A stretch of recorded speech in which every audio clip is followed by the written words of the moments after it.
ദേഷ്യപ്പെടാറുണ്ടോ? Regret ചെയ്യുന്ന ഒരുപാട് ആൾക്കാരുമുണ്ട്. നമ്മൾ അത് കൺട്രോൾ ചെയ്തില്ലെങ്കിൽ നാളെ അത് നമ്മളെ കൺട്രോൾ ചെയ്യും. Hello all, this is Anuja and you are watching essence of science. എല്ലാവരും സുഖമായിട്ടിരിക്കുന്നു എന്ന് വിശ്വസിക്കുന്നു. ഇന്ന് ഞാനൊരു ക്വസ്റ്റ്യൻ ചോദിച്ചിട്ട് എന്റെ വീഡിയോ സ്റ്റാർട്ട് ചെയ്യാം. നിങ്ങൾ ദേഷ്യപ്പെടാറുണ്ടോ? എന്തൊരു ചോദ്യം അത്, അല്ലെ? ദേഷ്യപ്പെടാത്ത ഒരു മനുഷ്യരുണ്ടോ? അതൊരു നോർമൽ ആയിട്ടുള്ള ഒരു ഹ്യൂമൻ ഇമോഷൻ ആണ്, അല്ലെ? അപ്പൊ ഞാൻ എന്റെ ക്വസ്റ്റ്യൻ ഒന്ന് റീഫ്രെയിം ചെയ്യാം. നിങ്ങൾ കഴിഞ്ഞ ആഴ്ചയിൽ ദേഷ്യപ്പെട്ടിട്ടുണ്ടോ? ഉണ്ടെങ്കിൽ തന്നെ എത്ര പ്രാവശ്യം ദേഷ്യപ്പെട്ടിട്ടുണ്ട്? എന്ത് കാരണത്തിനാണ് ദേഷ്യം വന്നത്? ഇതൊക്കെ നിങ്ങൾ എപ്പോഴെങ്കിലും ചിന്തിച്ചു നോക്കിയിട്ടുണ്ടോ? യെസ്. അപ്പൊ ഇതാണ് നമ്മുടെ ഇന്നത്തെ വീഡിയോ ടോപ്പിക് എന്ന് പറയുന്നത്. One of the most powerful ആയിട്ടുള്ള ഒരു ഹ്യൂമൻ ഇമോഷൻ, ആംഗർ. ഇപ്പൊ എല്ലാവർക്കും ഉള്ളതാണ് ആംഗർ ഇഷ്യൂസ്, അല്ലെ? അതിന് പ്രത്യേകിച്ച് അങ്ങനെ കാരണം വേണമെന്നൊന്നുമില്ല. എനിക്ക് തോന്നുന്ന ഒരു മെയിൻ റീസൺ എന്ന് പറയുന്ന ആർക്കും ഇപ്പൊ പേഷ്യൻസ് ഇല്ല. ഒരു ട്രാഫിക് ജാം, അല്ലെങ്കിൽ ഒരു ഓവർ ക്രൗഡഡ് ഏരിയ, അല്ലെങ്കിൽ എന്തെങ്കിലും ചെറിയ ഒരു സ്റ്റഡി അല്ലെങ്കിൽ ഒരു വർക്ക് പ്രഷർ ഉണ്ടാകുമ്പോൾ തന്നെ എല്ലാവരും അപ്പോഴേ ദേഷ്യപ്പെടുന്നതാണ്. അത് എങ്ങനെ സോൾവ് ചെയ്യാം, അതെങ്ങനെ ഫേസ് ചെയ്യാം എന്ന് നോക്കുന്നതിനുപരി ദേഷ്യം അതിനൊരു സൊല്യൂഷൻ ആയിട്ടാണ് എല്ലാവരും കാണുന്നത്. അത് നമ്മൾ പോലും അറിയാതെ ഡിസ്ട്രോയ് ചെയ്തുകൊണ്ടിരിക്കുന്ന ഒരു ഹ്യൂമൻ ഇമോഷൻ ആണത്. നമ്മൾ അത് കൺട്രോൾ ചെയ്തില്ലെങ്കിൽ നാളെ അത് നമ്മളെ കൺട്രോൾ ചെയ്യും. അങ്ങനെ ഒരു അവസ്ഥയിലോട്ടേക്ക് എത്തിക്കാതിരിക്കാനായി നമ്മൾ നോക്കണം.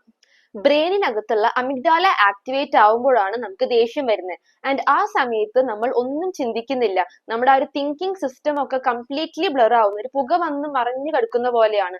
അപ്പൊ നമ്മൾ വോളണ്ടറി ആയിട്ട് പെട്ടെന്ന് തന്നെ നമ്മൾ ആക്ട് ചെയ്യുന്നു.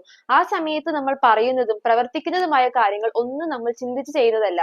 നമ്മുടെ ബ്ലഡ് പ്രഷർ കൂടുന്നു, സ്ട്രെസ് ഹോർമോൺസ് കൂടുന്നു. അപ്പോൾ അതുകൊണ്ട് നമ്മൾ പെട്ടെന്ന് അങ്ങ് നമുക്ക് ദേഷ്യം വരുമ്പോൾ നമ്മൾ പറയുന്നതൊന്നും പ്രവർത്തിക്കുന്നതും ഒക്കെ നമുക്ക് നേരെ ഓപ്പോസിറ്റ് ആയിട്ട് തോന്നും. ആൻഡ് അതാലോചിച്ച് പിന്നീട് റിഗ്രറ്റ് ചെയ്യുന്ന ഒരുപാട് ആൾക്കാരുമുണ്ട്. അപ്പൊ അതുകൊണ്ട് അങ്ങനത്തെ സിറ്റുവേഷൻസ് മാക്സിമം അവോയ്ഡ് ചെയ്യാനായിട്ട് നമ്മൾ നോക്കേണ്ടതാണ്. അപ്പൊ നമുക്ക് എങ്ങനെയാണ് ഈ ഒരു ആംഗർ ഇഷ്യൂസ് ഒക്കെ കൺട്രോൾ ചെയ്യാൻ പറ്റുക, അതിന്റെ കുറച്ച് സ്റ്റെപ്സ് ഒക്കെ നമുക്ക് നോക്കി നോക്കാം. ഇതെല്ലാം നിങ്ങൾക്കറിയാവുന്ന കാര്യങ്ങൾ തന്നെയാകാം. പക്ഷെ ഈ ഒരു വീഡിയോയിലൂടെ ഞാൻ അതിന്റെ ഒരു ഓർമ്മപ്പെടുത്തലിനാണ് ഞാൻ ശ്രമിക്കുന്നത്. First thing is that breathe in. ഒരു പ്രശ്നം വരുമ്പോൾ പെട്ടെന്ന് തന്നെ റിയാക്ട് ചെയ്യാതെ ഒന്ന് ബ്രീത്ത് ഇൻ ചെയ്യുക. ഒന്ന് കാം ആവാനും പീസ്ഫുൾ ആവാനുമായിട്ട് ശ്രമിക്കുക. എന്നിട്ട് നിങ്ങൾ 10 വരെ ഒന്ന് എണ്ണി നോക്കുക. ആൻഡ് ആ സമയത്ത് എന്താണ് പ്രശ്നം, എന്താണ് സംഭവിച്ചത് എന്നൊന്ന് ചിന്തിക്കുവാൻ വേണ്ടി നിങ്ങൾ കുറച്ച് സമയം നിങ്ങൾ കൊടുക്കുക. എന്നിട്ട് എതിർ കക്ഷിയുമായി സംസാരിക്കുക. ഏതൊരു പ്രശ്നത്തിനായാലും ഒരു സൊല്യൂഷൻ ഉണ്ടാകും, അല്ലെ? വെറുതെ പ്രശ്നം ഉണ്ടാക്കാതെ, ദേഷ്യപ്പെടാതെ അത് സംസാരിച്ച് സൗമ്യമായ ഭാഷയിൽ ആ ഒരു പ്രശ്നത്തിനുള്ള ഒരു സൊല്യൂഷൻ കണ്ടെത്തുവാനായി നിങ്ങൾ ശ്രമിക്കുക. മറ്റാളുടെ ഭാഗത്തു നിന്നും എന്താണ് ആ പ്രശ്നം എന്ന് കാണുവാനായി നിങ്ങൾ ശ്രമിക്കുക. എതിർ കക്ഷിക്ക് എന്താണ് പറയാനുള്ളതെന്ന് കേൾക്കുവാൻ വേണ്ടി നിങ്ങൾ അതിനുള്ള ഒരു സന്മനസ് നിങ്ങൾക്ക് അത് ഉണ്ടാകേണ്ടതാണ്. ഇനിയിപ്പോ ദേഷ്യം ഏറ്റവും ഉയർന്ന ഘട്ടത്തിൽ നിങ്ങൾ എത്തിയിരിക്കുകയാണ്, അറ്റ് ഇറ്റ്സ് പീക്കിലാണെങ്കിൽ നിങ്ങൾക്ക് കൗൺസിലിംഗ് തെറാപ്പീസും യോഗാസ്, മെഡിറ്റേഷൻസ് ഒക്കെ ഫോളോ ചെയ്യാവുന്നതാണ്. ഇതിനൊരു മോശപ്പെട്ട കാര്യമായി കാണേണ്ടതില്ല. നിങ്ങൾ നിങ്ങളുടെ പ്രശ്നം മനസ്സിലാക്കി അതിനുള്ള സൊല്യൂഷൻ തേടി പോകുന്നു, അത്രയേ ഉള്ളൂ. ദേഷ്യം എന്ന് പറയുന്നത് വളരെ ഡേഞ്ചർ ആയിട്ടുള്ള ഒരു സംഭവമാണ്.